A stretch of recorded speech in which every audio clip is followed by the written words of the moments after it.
Турскиот премиер Ахмет Давутоглу размислува да се повлече од функцијата поради борбата за надмоќ која во турската политика ја води со председателот Реджеп Таип Ердоган, наведуваат турските медиуми.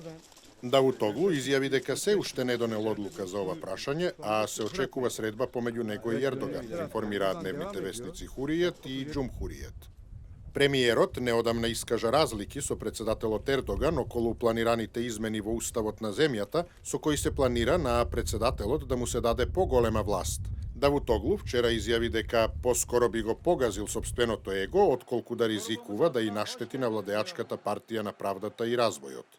Министерот за транспорт Бинали Йилдерим и Берат Албајрак, министер за енергетика и зет на Ердоган, се сметаат за можни наследници на Давутоглу на премиерската функција, наведува весникот Џумхуријет.